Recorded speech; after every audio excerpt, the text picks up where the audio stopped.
Yeehaw! It's time for the Texans Squad, sponsored by Gametime. Everything Houston Texans, every week. Bringing you the big hits, game-changing plays, and all the action straight from the Lone Star State. The way only the Locked On Podcast Network can. Saddle up and squad up. It's the Texans Squad Show, starting now. And it is a Friday edition of the Squad Show, a lighter Squad Show, because you only got two faces in front of you if you're watching live on YouTube. I'm Michael Connor. That's Stan Norfleet. We are here with you for an hour of discussion on your Houston Texans, and we are appreciative of you guys watching live or listening later on wherever you get your podcast. Make sure that you're always listening to the Locked On Texans, whether it's this show or John Hickman, who's normally with us for that show as well. What's up to my boy John? Yeah, shout out to John. Let's just kick it right off, Stan, because there is a lot going on. Of course, football was back last night. Did you watch the Hall of Fame game last night? Man, I talked all that bleep about watching the Hall of Fame game. I fell asleep early, had to wake up late, cooked a late dinner, and I had to get caught up with the clips. But sounded like Trey Lance had him a night, and Detroit got smashed. They should be embarrassed. Even though it's the Hall of Fame game, you can't go out there and get boloed like that. I will completely admit I did not even remember that it was on. I, like you, took advantage of a night off from baseball. Was it a night off for you, though? Well, it was a night off for me. There was no Astros last night to do a post-game show, so I was like, you know what? I'm going to go to bed. I'm an old man. But it is Stros get a familiar face back. Go ahead. Yeah, it is. It's nice to have real football back. The Texans, of course, will be doing real football next weekend, which is going to be fantastic as well. Minnesota, But I'll tell you this. There continues to be this trend or all these headlines that I see. Now, you've been to some practices out there. You've bared the heat. I have not.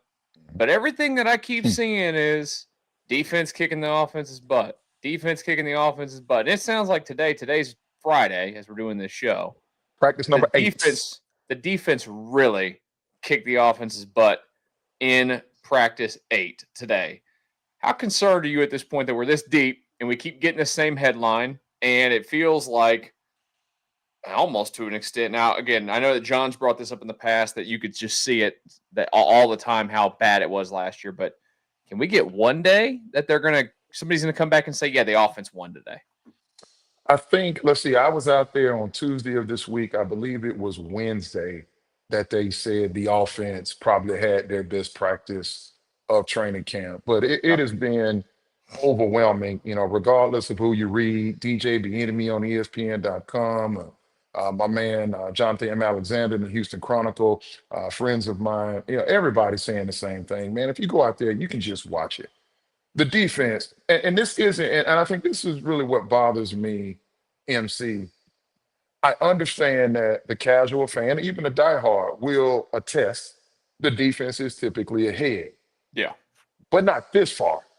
Like, if they were playing a real game, I don't know that the offense would consistently pick up first downs. It is overwhelming ass whooping out there on that practice field. Now, if you remember when all of us were kicking around what we thought coming into training camp it would look like, I said, good. I hope the defense is absolutely dominant because something tells me they're going to have to carry the water for this team for the entire season. Yeah. And when you combine that with the way that we're learning from, and we heard from offense coordinator Nick Caley today, I think we'll hear from him in a little bit, the plan is they want to run the ball, control the clock, shorten the game, limit turnovers, get the ball out of CJ's hands quickly so it doesn't expose this offensive line. And yes, you got 2 rookies out there at wide receiver that have got to earn their stripes, and they're going to have to go up against what is, I believe, either the first or second best secondary in the country, or in the league, I should say. All right, you could put the country on it, too. I don't think college group. Yeah, nobody's college doing that. So, I mean, it's just one of those things like, okay, I hope, this is why I ask you, I hope the defense continues to absolutely put their foot on the neck on the offense, and here's why. You cannot grow in comfortability. The more uncomfortable this offense is, the more it's going to make Nick Caley and DeMeco Ryans and the rest of those, Cole Popovich, the offensive line coach, they're going to have to continue. Bill Lazor, Gerard Johnson, all of the brain trust over there. It forces them to continue to refine this thing. And quite frankly, and I'll get to him in a little bit, it's also going to push CJ because he's going to bear the brunt of making this thing go. Yeah, I was reading through John Harris's notes on the day today on the Texans website earlier today. He does a great job. Yeah, he does. And like you said, I think putting the pressure on CJ is the most important thing, because I'm not going to lie to you. You guys kind of got me all hot and bothered about CJ now with the way you've been talking about him, the way the camp's going, the way that he's been commanding things. You got me in my feels, and I'm worried. I'm willing to admit that. What is it about your feelings specific to CJ that gets you uncomfortable? Because you guys are saying he's not out there commanding camp how you want him to do, or he's out there making mistakes, or he's not throwing the ball a lot. He's not practicing a lot. I read today he's throwing another interception. Now, again, like you said, they're playing against a defense that's unbelievable. We get that, the defensive backfield, but I don't know, man. Maybe I just need to get my own eyeballs out there to see it so I can form my own opinion. But right now, you guys have me freaked out that CJ Stroud's just going to have a mediocre year. Well, I'm not prepared to say the year is going to be mediocre. What I will say is multiple things can be true at the same time in life. Yes, this is one of the best defenses right now on paper, and based on what we've seen in our vantage point, this is likely to be one of the best defenses in the league. True. Also true. CJ Stroud got in some bad habits last year. He was skittish in the pocket. The rush got to him, and we wanted to see, could he get back and regain form with his mechanics, with his confidence? Also true. CJ is likely being slowed. He's being asked to do more. Pre-snap, recognition. He's communicating more. He's setting the protection. He's also running the offense as he learns another offense in his own right. So a lot is going on with CJ. Now, I posted something last night at Stan Sportsman, and it was a report out of Washington Commanders camp where Jaden Daniels, some player, jumped off sides, and Jaden Daniels told him, "Get out of my huddle. We're not going to do that." And I posted about midnight last night, and some people saw it. I'm like, that's the energy, that's the vibe that I'm asking CJ Stroud in what should be a Super Bowl aspiration type season. And I just haven't gotten that energy and vibe from him. So CJ and Nick Caley's learning on the job. He professed as much on their flagship station today. But CJ is going to be compensated after this season, most likely. He is going to be compensated to be what Tom Brady, Drew Brees, and many others, Peyton Manning in some cases. You've got to go be the person that quite frankly masks the imperfections and deficiencies on the roster. And right now, my brother's struggling with that a little bit.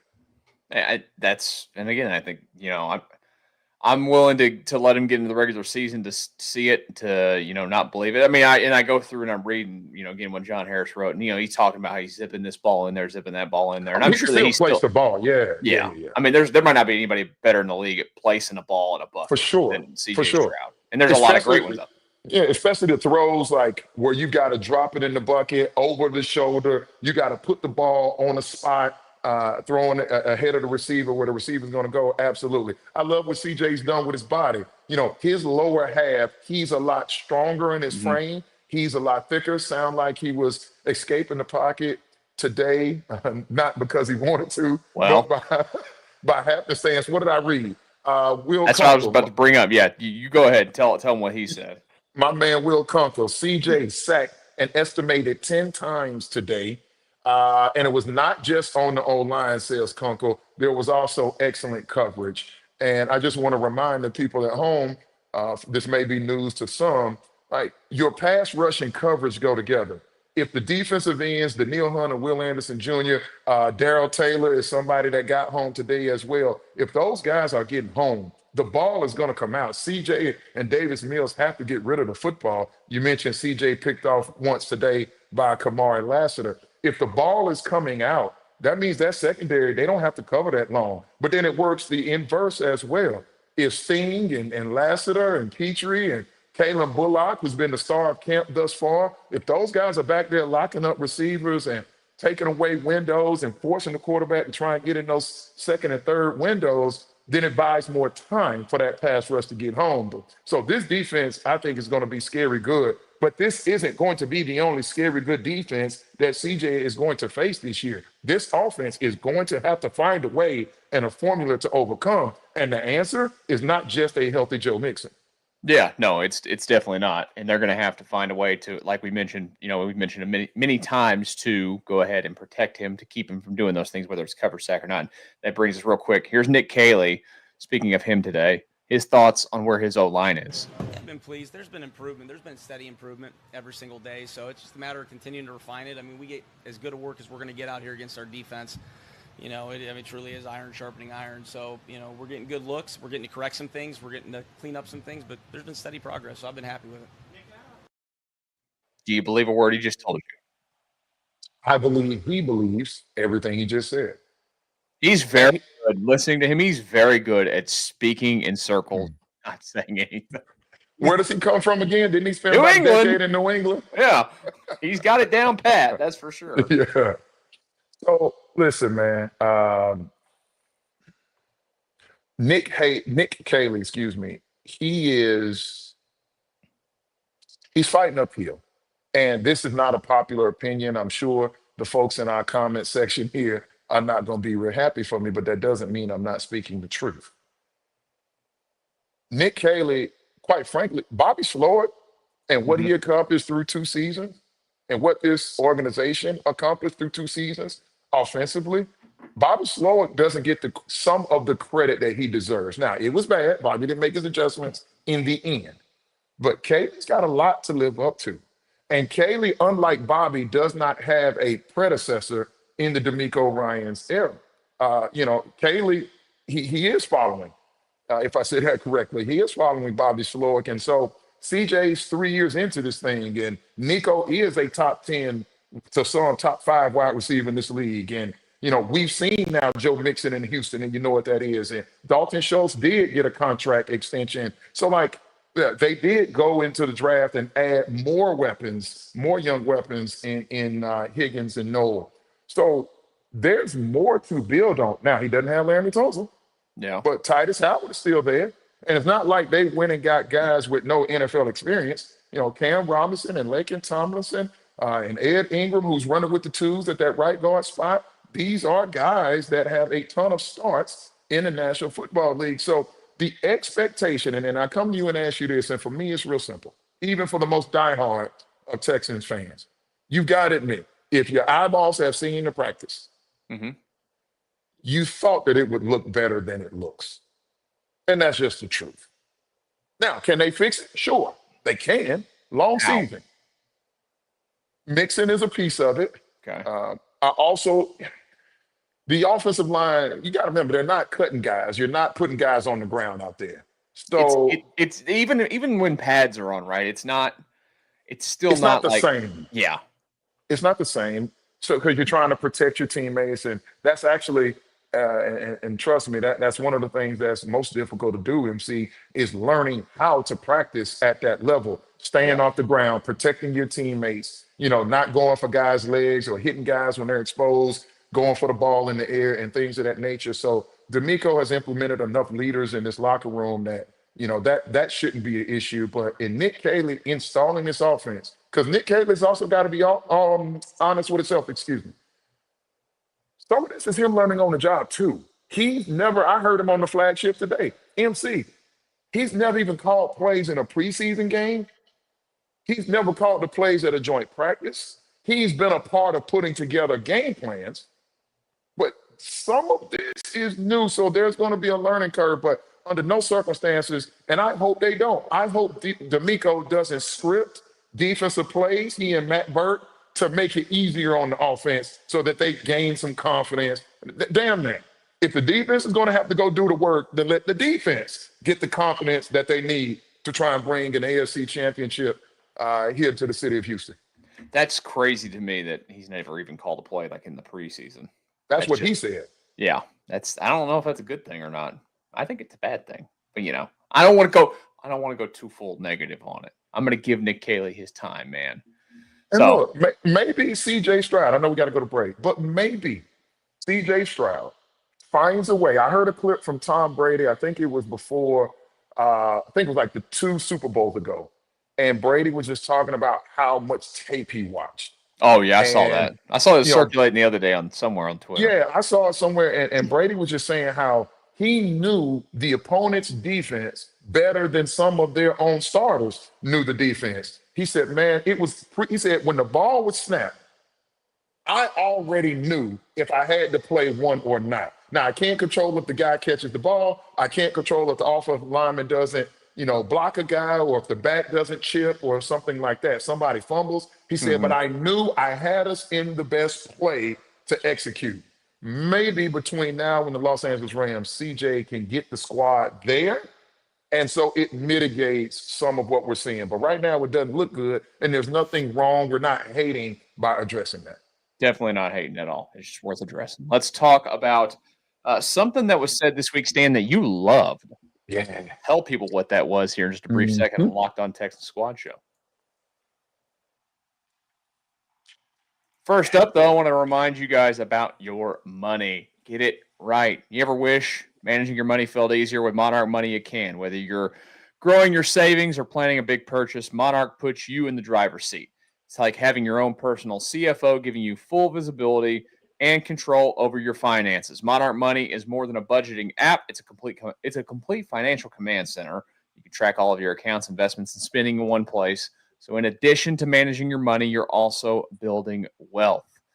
When it comes to sitting down and doing your bills each month, I'm telling you, it's as easy as it gets. You can put all the shared accounts, you and your partner out there. My wife and I use it, and we can sit down and get everything in order every single month. It has been a game changer. Take control of your finances with Monarch Money. Use code LOCKEDONNFL at monarchmoney.com for 50% off your first year. That's monarchmoney.com. Code LOCKEDONNFL for half off your first year.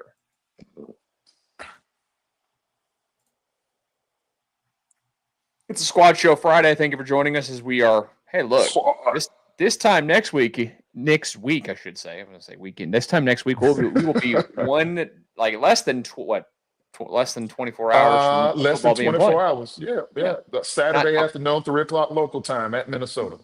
3:00 game at Minnesota taking on the Vikings. It'll be a lot of fun to see. Revenge for last season.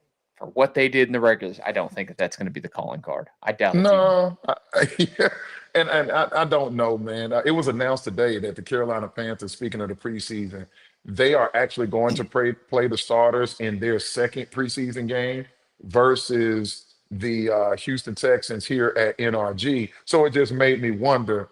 They're going to play starters in week 1 and week 2 of the preseason. I wonder, given how the offense has looked, will they go out for a series next Saturday? I wouldn't be mad at it. Am I wrong for that? I wouldn't be either. Nope. I've got no issue with it.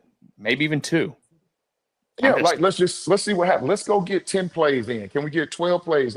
Let's come away versus a different colored jersey. Let's come away and go, because you know what the narrative is going to be, Michael. Yeah. If the offense looks like at Minnesota, what it has looked like versus the Texans versus themselves, that defense, then people are going to move the goalposts. People are going to say, well, it's just the preseason. How many times do we see some of the same ills in the preseason? The penalties, the turnover, things of that nature. How many times do we see that come back to bite you in the regular season? So, again, it doesn't count, but it matters, is what I hear NFL coaches say. No, you're absolutely right. And you know what else matters is believing that you can go and win it all. And something that I know that you've brought up before, and we've talked about, where we think this Texans team can be, and their standing, and can they get over the top in the AFC and really just win it all. Well, there's a guy that's joined this team this offseason via trade, C.J. Gardner-Johnson from the Philadelphia Eagles, that just came off of winning a Super Bowl. Did he win both? He wasn't there for both Super Bowl wins, was he? No, he got one. Too far apart. He got the one that just happened. Just the one that just happened. And obviously, this is a man that is not afraid of a microphone. He was doing some talking this week. He's a very entertaining listen for people that might get bored for coach speak, football talk, whatever it might be. But he said it out loud that he believes the Texans can be a Super Bowl winner this year, that they have that kind of talent. Stan, how much do you like hearing that? I don't mind it one bit, especially from him, because I think he's just one of those guys that does that. If it was CJ Stroud out there, maybe I'm like, I'm not saying that you shouldn't think you're a winner, but I don't know, maybe we're not talking about, I don't know. Maybe I'm just being Mr. Superstitious with sports, but what did you love the fact that somebody's finally said it? I did. It was the first player, and I've been calling for it. It was the first player that I had heard put it out there. And look, it's one of your goals. Now, to get to the Super Bowl, you have to check some other things and some other benchmarks along the way. But there's nothing wrong, given what the Texans have done. If any team in the league had a franchise quarterback, had won double-digit games in back-to-back years, had won a division in back-to-back years, regardless of what the division is, they would be saying, hey, we're winning playoff games. It's okay to say we reserve the right to say, yeah, we're in the postseason tournament and we have a chance if some things fall our way. Now, you got to go create your own luck. But it was refreshing for me to hear CJ Gardner-Johnson, who wants to be referred to as CD, and kind of tough. You think CD, we think I-45 North with the Star, and they got some stuff going on right now. Buddy, do they really? What a mess. But no, CJ, GJ, it's good. You need some guys. D'Amico and Caserio have done a really good job of assimilating a roster of guys that they're good dudes. You can tell they have like a Texans way about them. They work hard. Football means a ton to them, but they're also good dudes. And they're in the community and they care about each other. And the offensive line is waiting on each other after workouts in the offseason so that they can all take the field together. So I think that I'm comfortable with it. I like it. And they should embrace it. Other players in that locker room should double down and embrace it. You stop trying to sneak up on people. There's a difference in saying we're going to win the Super Bowl. And there's a difference in saying we expect to be among the Super Bowl contenders, and we have the pieces here because we put the work in to be considered among those that should win it. I don't have a problem with that. I ask you, because you strike me as you got some casual, or you got some fandom in there, probably a little more fandom than I do. I think with football, I have more of my fandom left than I do with baseball, for sure. I have fandom for all of them, but you know what I mean? Like when you get into this, when you get into that media business, like a lot of it dies down. For sure. Football still exists. I didn't cover the Texans. I covered the Texans early in my my radio career, and then I just kind of stopped going to their stuff. So I think my fandom still lives. So for me, I kind of operate, and I found this early in my broadcasting career, which spans some nearly 15 years now. Right. I'm loyal to the game first, then my teams. Some people hear me talking. I've been going back and forth on social media with some folks. It was the same, as you know, when I was doing local radio here in H-Town. I piss some people off. But I ask anybody the opinions that I share. It's never personal between me and the coach, me and the GM, me and the player. It's never personal. And I spend a lot of time going to watch the tape, going to the practices or the events, the press conferences. After every Texans game, the last 2 years, by and large, I have been there, asking D'Amico questions, asking CJ questions. So, like, when you bundle it all up, I do have experience putting a helmet and shoulder pads on. And quite frankly, I played at a higher level than Caserio. So we got to be careful about, who you listen to. Here comes Mr. Big Conference Snob again. No, I'm just that's just the fact. So I'm going to bring an informed opinion to the conversation. And for some people, that's going to strike a nerve as your hater. But the bottom line is same thing. Like, let's go back to the offensive line. Like, is this offensive line performing at a Super Bowl level? Nope. And for me, I'm going to be one of the ones asking along the way, hey guys, because I'm saying it now, are we sure that was a good idea to push Tunsil out the building? It might feel better. There's a member of the media here in Houston that is on one of the most popular beats here in Houston. We had dinner last week. He said to me, same thing I said. Hey, probably should have kept Tunsil for another season. And then you can still draft Ursery, but now it buys you more time. And we'll get into that later, what if Cam Robinson is the issue. But in terms of what CJ, GJ said and having Super Bowl aspirations, embrace it, man. What do we think the other teams? What is Baltimore talking about in their camp practice? I'm not talking about winning at all. What is Buffalo? Cincinnati?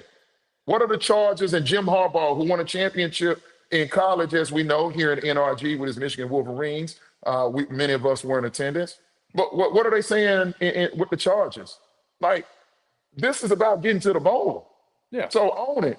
But the problem is, right, and I'll come to you with this one, MC. People like what comes with, like if the Texans were to win the AFC Championship and get to the Super Bowl, people are going to say, I'm talking about in the locker room, we always knew we could get here. It was us against the world.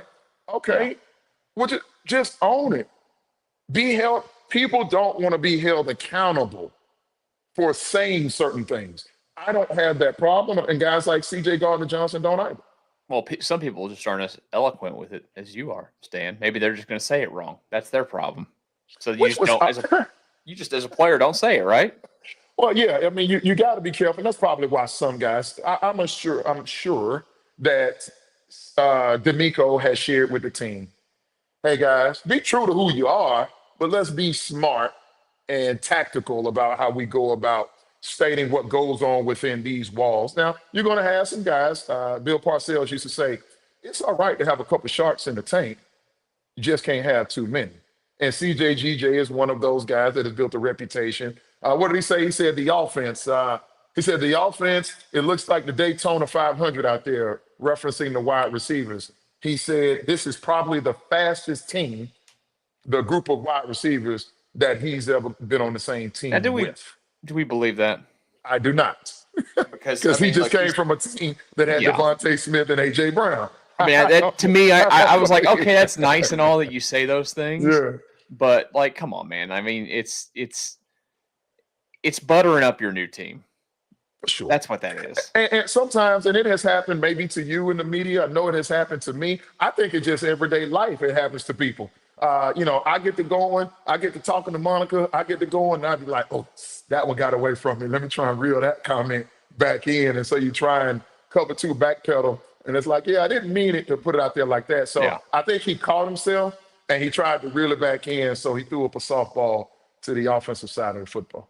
You know, and then you get out there on the practice field, and he's telling the offense after the play, where they're back down passes and picking off the ball and sacking the quarterback, belt to ass, and he's doing the motion as if he is taming that butt. It's bad out there, man. Defense is all over those guys. I wouldn't want to be going up against it either. I am overall like you to an extent. I am happy that they've got a player with that kind of confidence. I think that's. I'm not saying that this team defensive, but it would be nice if you had it offensively, right?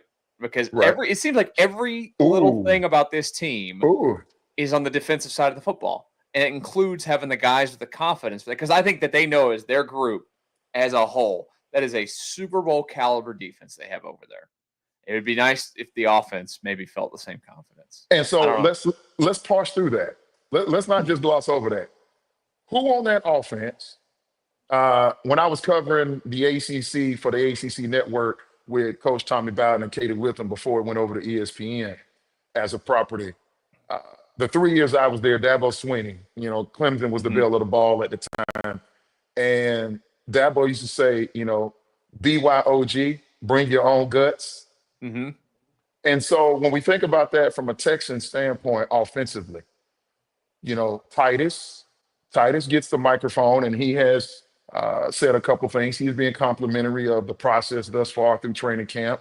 Nico doesn't say a whole bunch. Christian Kirk just got here. Higgins and Noel, they're rookies. Braxton Berrios and Justin Watson, they're new to this operation.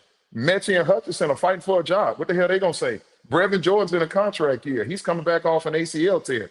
Dalton Schultz is fighting for a contract too, because this is the last season that he's got some guaranteed money. So you start going around that room. Nick Chubb, he's just trying to get healthy so he can get another reasonable running back contract. Look around that offense. Who's positioned to be the one to say? Now, CJGJ, he's won a Super Bowl. Yeah. Right? He's been among the best at the position. There's only one on the offense. Who? Mixon. Well, I'm going to say two. Mixon is the one. And I said, Mixon is the heart and soul of the offense. I said that last season. Yeah. And it proved to be true. The other one, so when we say all of that, on our way to break in a little bit, that's why I continue to come back to CJ. CJ, it may not be comfortable for you. That may not be his style of leadership, but it may be what the team needs. CJ may have to bark back. CJ Stroud may have to tell CJ Gardner Johnson, hey, back the bleep up, man. Get on your bleeping side of the ball. When he throws a dime to Christian Kirk in the slot, CJ may have to go talk to him a little bit to like bring some energy so that it's not completely one-sided. And I don't know if CJ is comfortable enough yet or if he's willing to operate. We've seen Tom Brady bark back at guys. We've seen Aaron Rodgers bark back at guys. We know Phillip Rivers, though he wasn't using profanity, was barking back at guys. And we know Phillip Rivers hasn't won a title. But Drew Brees, you can still be a class act at the position and still hold guys accountable. You don't have to be a bleep hole. I mean, Peyton Manning was not a bleep hole, but he was out there, You got to get on guys. Absolutely. And sometimes that's your own team because other guys on offense feed off of that. Sometimes, and I'll be honest with you, I've been on sidelines as a defensive player. When you hear the offense jawing back and forth at the opposing defense, it gives you a spark. Like, okay, man, we got to go out here and hold down the defense. So it permeates up and down the sideline because at the end of the day, yes, it's offense versus Texans defense at training camp, given they just concluded practice 8 today. But when you go out there here in about a week, it's going to be the Texans versus everybody else. Yep. And you got to bring that on both sides of the football, that's for sure. Bring your own guts. Let's talk about the offensive line because it wouldn't be a show without mentioning the offensive line because it is the number one topic at camp. We'll do that here in a brief second on the Locked On Texans Squad show. Mm-hmm. Before we get to that conversation, maybe they could use some of this. It's time to fuel up and turn it up with 5-Hour Energy Transfusion. It brings the bold grape, ginger, and lime flavor of your favorite golf drink, minus the alcohol, into a quick, energizing shot. Whether you're sinking birdies or just making memories with friends, this one's a hole-in-one for your energy game. Let's be honest, some days on the course or off of it, you just need that extra boost to stay sharp and to stay energized. That's where the wonderful energy that you get from 5-Hour Energy comes in. Golf is about good times and good people, good flavors. Of course, the grape ginger lime flavor gives you the best parts of your clubhouse to go without chasing down the Bev card. If you go to 5hourenergy.com today, that is the number 5hourenergy.com, you can use my promo code LOCKEDONGOLF to receive 20% off your order. This offer is only valid until September 30th on one order and cannot be used with other promotions. This code is not good on subscription orders. Whether you're meeting up with friends or trying to turn 18 holes into 36, get energizing boost you need to power through. Order transfusion-flavored 5-Hour Energy shots today. It's the Texan Squad show on a Friday. I'm Michael Connor at Stan Norfleet. We're here with you for another 30-ish minutes talking all things Houston Texans. And, well, we've mentioned it already. Stan's been out there and seen it in person. The offensive line topic is not something that is going to go away because, the Texans are going with basically almost a whole new group. I know that there's some returning pieces, but it's to an extent, it's basically a whole new group with a whole new scheme, all the things, which group is it going to be that gets the majority of it? But there's been, I think, one thing that I know that's really stood out for you, and you brought it up the other day, and we'll let you get to that before we hear from some of the people on the offensive line about these guys. But I know Ursery playing right tackle is still something that you're not in love with. And could you, because I think we kind of didn't have enough time for it, could you give the people the full picture as to why you don't like Ursery playing right tackle right now? I'm totally fine with the pick. And I'm fine with the player. And they need somebody to jump in there and contribute to this offensive line. Ursery was an All-American at left tackle coming out of Minnesota. The Texans tried to trade back into the first round and get him in the 30s, but they were unsuccessful in getting back in there, so they get him at pick 48. Sweet. It was believed that Blake Fisher, the incumbent right tackle, given that he started in his rookie season last year, former second-round pick out of Notre Dame, Blake Fisher. He started 6 games at right tackle last year. So then they go get Trent Brown as some pseudo insurance if Blake Fisher was not developed enough, had to work on his body in the offseason, and if he wasn't ready to go. Blake Fisher has regressed. He did not look good. His body looks better, but his performance has not been up to par thus far through training camp. So I am of the mindset, let me say this, I understand. And John Hickman, who's not with us today, he'll likely be with us next week. Yeah, Tuesday. On Tuesday. John Hickman and many of the fans shared, just put the best 5 offensive linemen out there. And I keep raising the question, at what cost? So just humor me with this. Cam Robinson was really bad for 2 teams last year. He's your starting starting left tackle. Laken Tomlinson was graded as well as one of the bottom 5 worst left guards at the position last season. Ed Ingram, they traded for him to get him from Minnesota, the backup right guard right now, was graded one of the worst, Pro Football Focus. So you've got guys that haven't been great. Okay, but then if Cam Robinson at left tackle is not going to be good, you're putting all of this time into Ursery at right tackle. And we heard Titus Howard this year tell us there is a distinct difference in the left and right side of the offensive line, whether it be tackle or guard. So now 3 weeks or 3 games or 6 games, or God forbid, what if you're going into a playoff run? It's week 17 and Cam Robinson goes down. And now Ursery has banked a whole season's worth of primarily playing right tackle, and now he's got to go to the left. I just wonder, I question if this is the right way. Now, they have been working him in at reps at left, but it is overwhelming. Ursery has been playing more right tackle. Do I think if Ursery was rotating in with Cam Robinson with the ones, that it would look better in terms of going against the Texans defense? I do not. But part of D'Amico's job, now that these guys are on the roster and Caserio working with D'Amico to build the roster, part of the job, MC, you have to play the what-if game. What if this guy's bad? What if this guy gets hurt? What if this guy doesn't pick up this new system that we're trying to implement?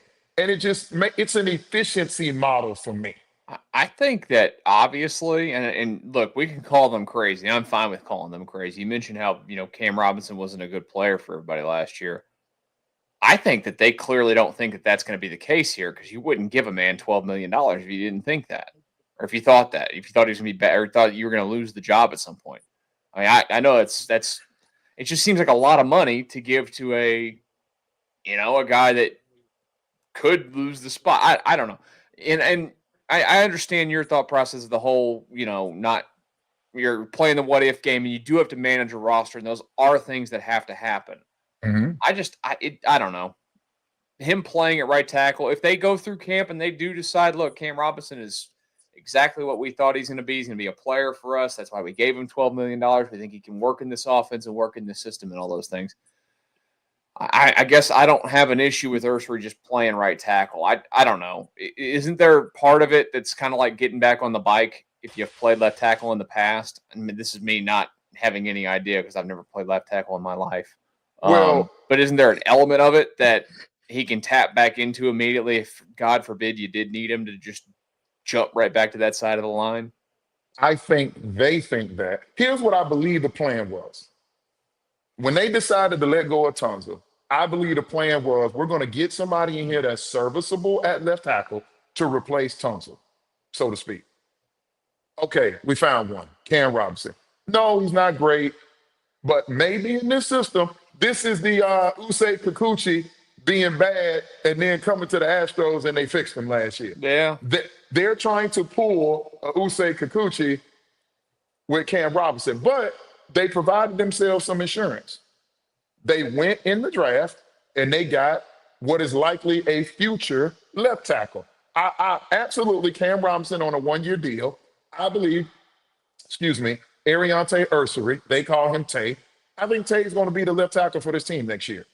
They were hoping Blake Fisher was going to be ready to go, and Blake Fisher's not.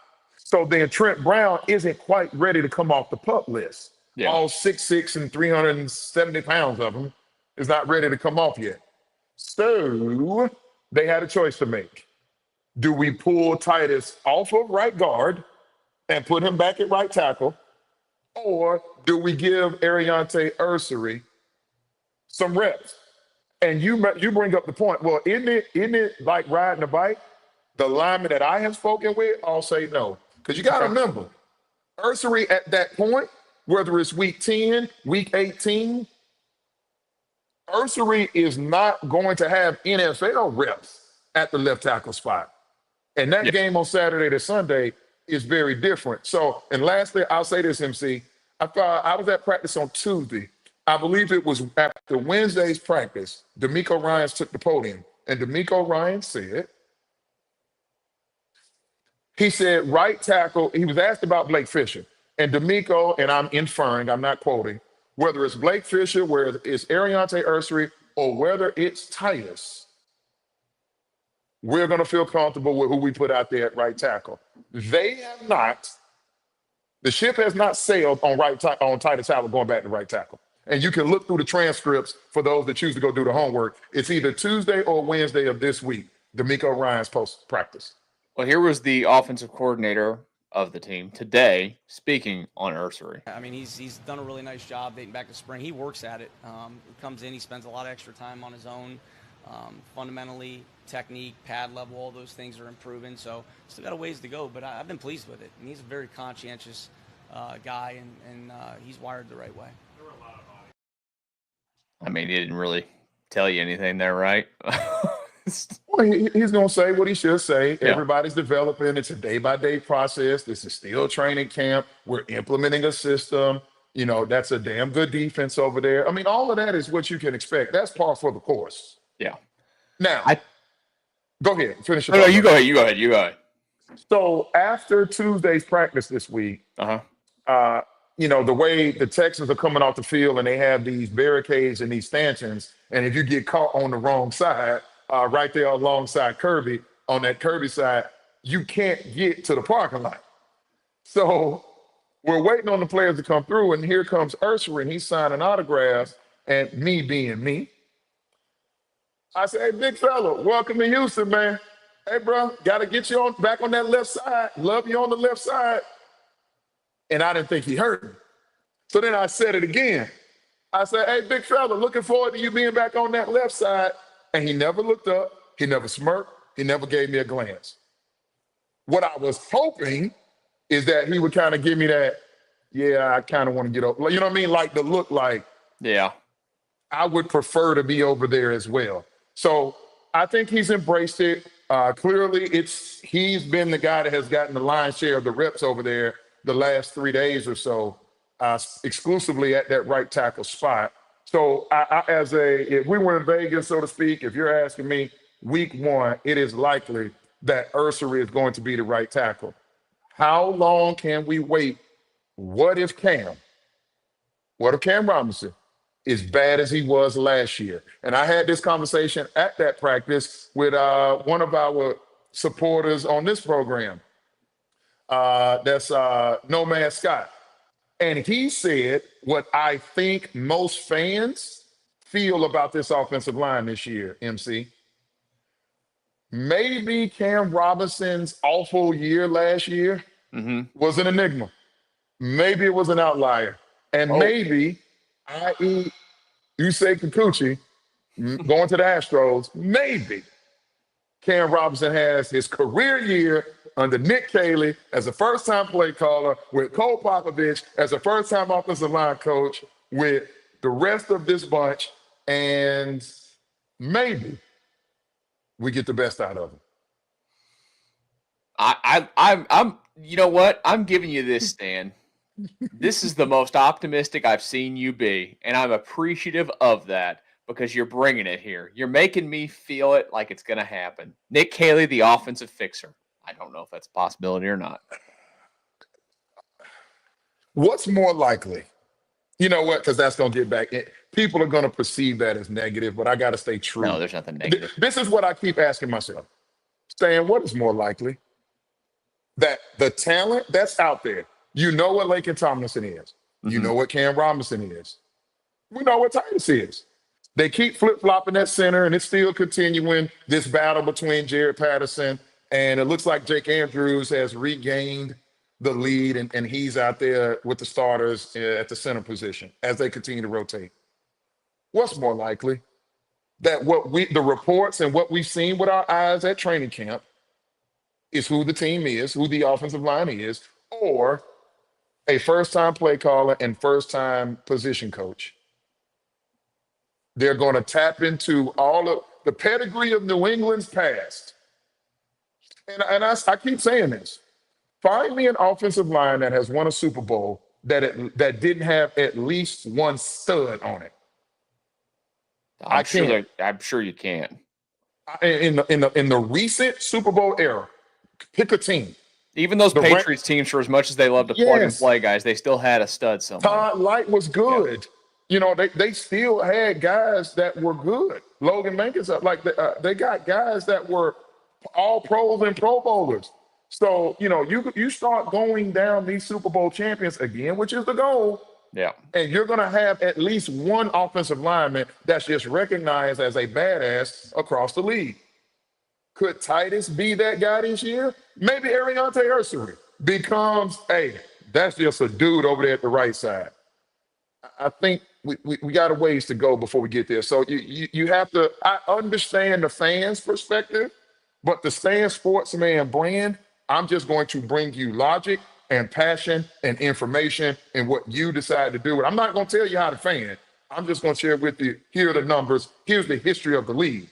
People want me to believe however long Cam Robinson is into this. Cam Robinson's what, 6 or 7 years into his career? Yeah, at least.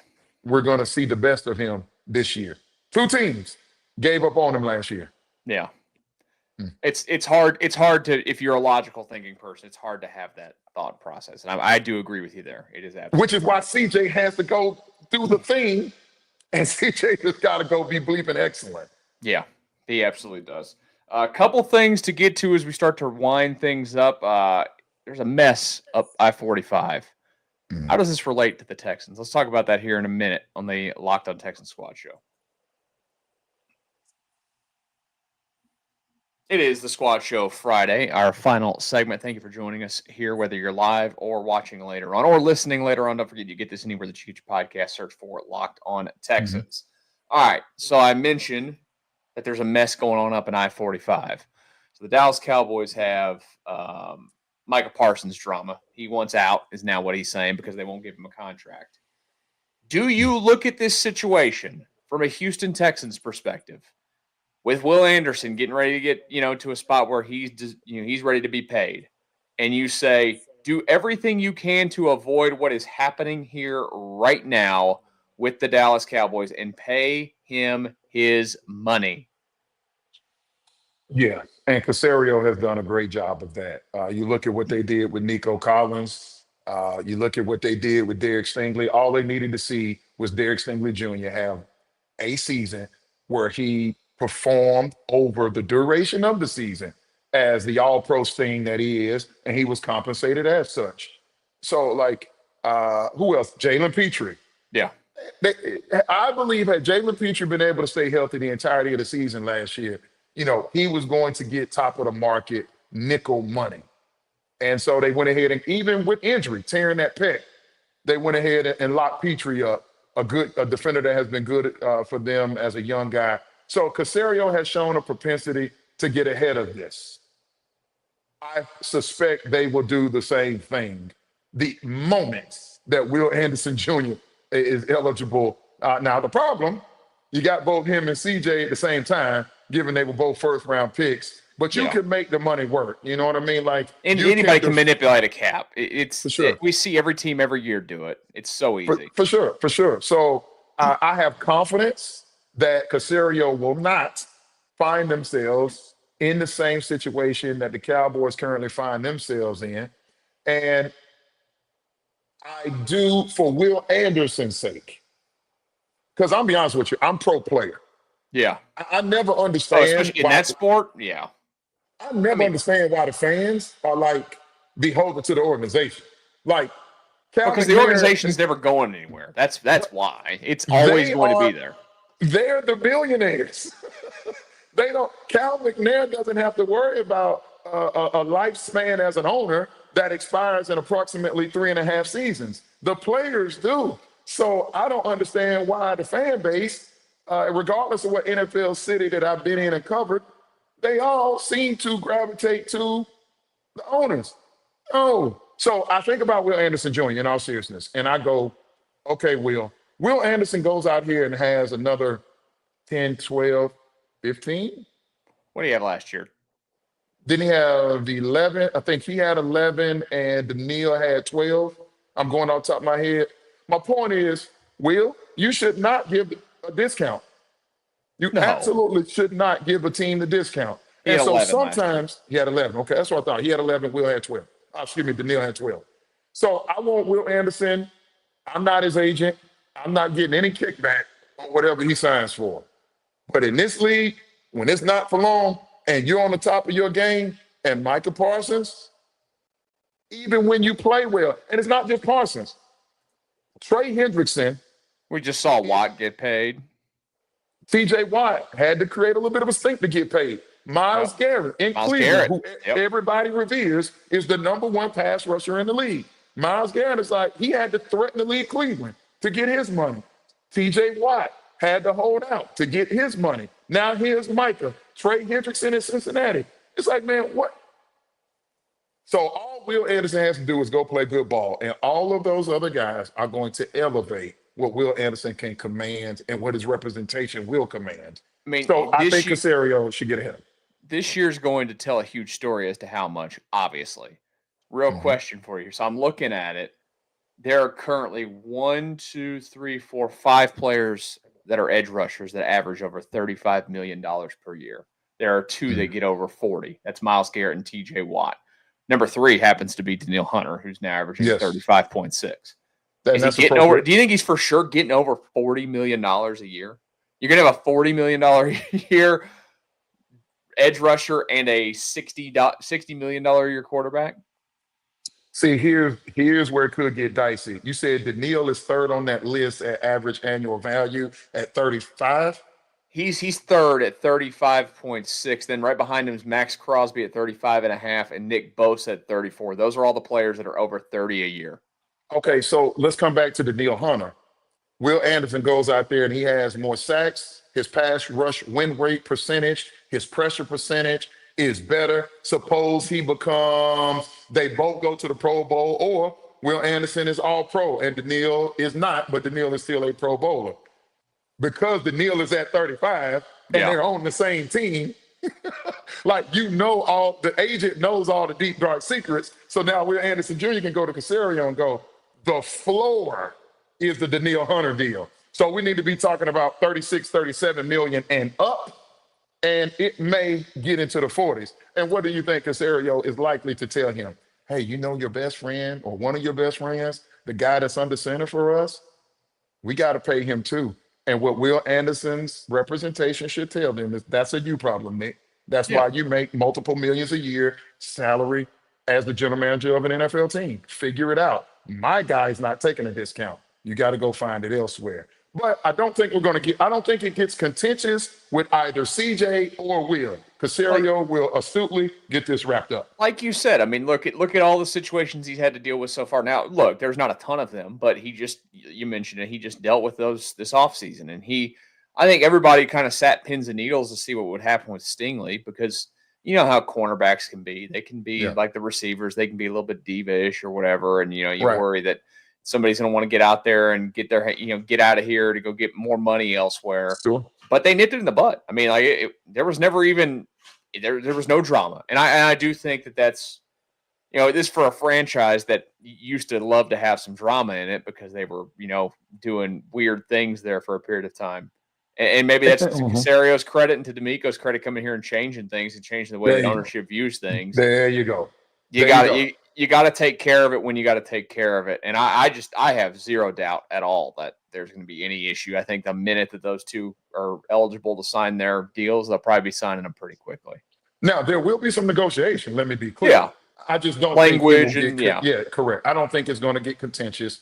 I think both of those men, depending on how CJ. Now, again, I've always said they're going to pay one and then franchise the other. And I think they're going to pay CJ, and then they're going to franchise Will. I think they're going to pay both. They could, depending on how the money works out. Just going into it, that's what I see. The bottom line is, I sincerely hope Will Anderson Jr. becomes as good as Michael Parsons is. And isn't it crazy in the National Football League? And I don't know, MC, if you believe Parsons is out of Dallas or not. I'm just giving how D'Amico speaks so glowingly. This is 3 consecutive seasons that D'Amico has opened the year saying, if you want to learn and if you want to know what the Texans swarm is about, follow Will Anderson Jr. in how you practice, in how you lift, in how you fraternize with your teammates, how you make good decisions off the field. This is the rock that we build this program on, number 7 and number 51. You could go back to his college days. I mean, I watched all of his college days. You just knew he was one of those guys that you wanted. The first time I ever heard him talk, I think because Saban wouldn't let him talk as freshman. It was his sophomore year, and I was just like blown away at how he handled himself. It was it was truly impressive. So he's definitely one of those guys that you want. For sure.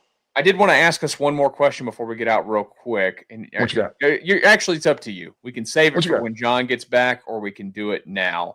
My Carlos Correa thing that I brought up before the show. Let's have some fun with it. No. Okay. Let's do that because Correa's in the lineup tonight. They're at Boston. So you did this for us when the Texans or when the Rockets went and got Kevin Durant. You brought with that one. So the Astros went and got Carlos Correa yesterday. Brought home a Houston hero, which you know what I loved yesterday? All the teams sending out stuff. Coming home. Like welcome back and everything. I thought that was cool. But is there one player in the league, if you could go get one player in the league and put him back on the Texans, who would you put? That's a former Texan, should I say? Former Texan. Yeah. Currently playing in the NFL. Yes. If I could bring them back to Houston for the 2025 season. Correct. Who would that Texan be? Who would that Texan be? 2 come to mind. I'll give you my first. Okay. And this is going to blow some people. I know which one of them. I know what one of them is going to be. I guarantee I know what one of them is going to be. Yeah, I will put Laramie Tunsil back at left tackle. Yeah. That's just, I understand. It drives you crazy. The penalties, all of that, I get it. Cam Robinson had a ton of penalties last year as well. False starts. Yeah. But I'm willing to live with it for another year until Ariante Ursary is ready to go. Who is it for you, MC? I wasn't going to go to Tunsil. I just got so soured on Tunsil. I don't know. The penalties all the time. Yeah. I don't know him personally. He just never gave me the vibe of like of a leader. He's bought all in. Yeah. Yeah, like he just seems like he's out for himself, and he's just, I don't know. But it's like you're going to have some of those guys. Yeah. I am here to be compensated the way I need to be compensated. Yeah. I am a multi-time Pro Bowler. I am one of the top 7-8 tackles. And if you talk about left tackle, one of the top 5 at my position. He has earned the right, not saying he should, but he has earned the right to have some of those, that vet treatment that CJ and the guys talk about. Yeah, but I would pick. He's damn good at pass blocking. It's a guy we have talked about recently. I would have kept Stephon Diggs. I mean, that was my, I'm interested to see. I mean, everybody's saying great things about Christian Kirk. All the defenders are saying great things about him. The receivers are saying great things about him. Everybody's, it's early in camp. He has a history of injury. He has all this. And I know that Diggs is coming off of the injury here, off the ACL himself this year, but I just never completely understood why you did the void years. Like, I know that he's a little bit of a loose cannon and you worry about him and all that, but like, I don't know, man. I wouldn't have been mad one bit if he was back for another year. So I guess I'd probably go with him. I would feel a little bit better about the receiving core. Not that I feel like the receiving core is going to end up being better than some people think it's going to be, but I'd put him back in that room. I can understand you saying that. I would feel better if Steph Diggs was still on this roster. I seen the video of him catching passes in New England, and he looks good. He looks fluid. He's doing a lot of the Steph Diggs things. I get it. He's older. He's certainly on the back end of his career, but he still has some tread left on those tires. So now the contractual thing, and fans need to understand this. This is the former scout that has, been and worked for general managers in the National Football League. Sometimes the GMs, it's about relationships with the agent. So sometimes to get things done and to get the player to be okay about it, sometimes you have to do some good on the front end to get taken care of, whether it be by that agent with that specific player, or you're hoping that agent takes care of you with another player.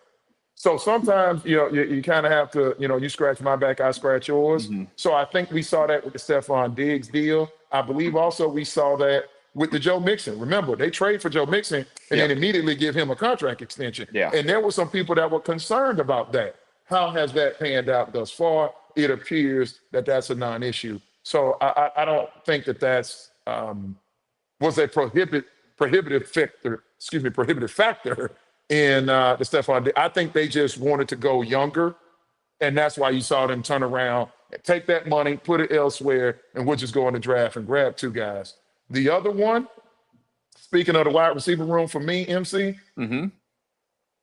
DeAndre Hopkins. Oh, okay. He didn't even hit my radar because I would have liked to have DeAndre Hopkins back. Well, we'll see. He's in Baltimore now. And think about what you need Newt Hopkins to be. You need him in this offense, catch the football. Yeah. You don't need to be a burner. He doesn't have that in his bag. And quite frankly, he never was. Never did, that. Yeah. But catch the football and let's move the chains. And here's what we know. DeAndre Hopkins, whether it's at home or on the road, whether it's September or whether it's January, Newt Hopkins, regardless of quarterback, is going to show up and catch the football if he's healthy. And I think this offense, that could have benefited. But then I know some of the fans are going to say, MC, no, but that would have taken balls away from Noel and Higgins. Are we trying to win? Trying to win Super Bowl here. You need grown-ups to win a Super Bowl late in the year for sure. Rookies can help, but you need grown-ups. They're grown-ups. They're adults. They don't live at home anymore. They can make legal decisions. No, I'm talking about guys that, got some pills on the wall. Yeah. But I do, to be real, what I've heard, Nolan Higgins, they are showing up. They're not shying away from what's going on over there versus a very good defense. So they're getting baptism by fire, and they're growing up very quickly. I think we can expect to see Higgins probably thrust into the lineup before Noel. But there will be some games that Nolan Higgins will have significant impact. I just need to see it happen late in the year. We start getting into late December and into January. I do think that that's completely understandable. All right, our hour has completely flown by. Stan, you want it has, man. Good Lord. You want to give us our parting shot? Start us off here. Oh goodness, parting shot. Oh my gosh. I didn't have one locked and loaded. I'm trying to think of something. Where are we going? We're going C.J. Stroud, Joe Mixon. I don't know. Jawar Jordan. I hear good things about Jawar Jordan. And in the absence of Dameon Pierce, who appears to be battling a quad, and Joe Mixon's got this banged up ankle/foot, I think Jawar Jordan, he and Woody Marks both are putting their best foot forward. And I think I don't have Jawar Jordan making the roster. I do have Woody making the roster. Texans will keep 5 running backs and the fullback. Yeah, I'd best say they sounds like they're getting some love on the fullback position lately. Yeah, Jakob Johnson. I heard Jakob Johnson was over with the tight ends today. Fullback getting some work with the tight ends. You gotta love the New England mindset, man. Play every position. Versatility is the game. That is what they roll with. What you got? Pawn shot for you? All right, just enjoy the weekend. Enjoy that. Remember, this is your last weekend without the Houston Texans playing for a good period of time until the bye week, of course. So take it in. If you got honeydews at home, do them, whatever your wife asks, because at least one day out of your weekend until hopefully late into January, early in February, you will be locked in once a day watching Texans football, and then watching us as soon as the game ends. So there you go. Take care of your significant other this weekend. We appreciate you guys stopping by, watching live, listening later on as well, or watching later on as well. We'll be back on Tuesday. We'll get John back in here as well. We'll be another day closer to Texans football in the preseason. We hope you guys have a great rest of your Friday night. We'll talk to you Tuesday on the Locked On Texans Squad Show.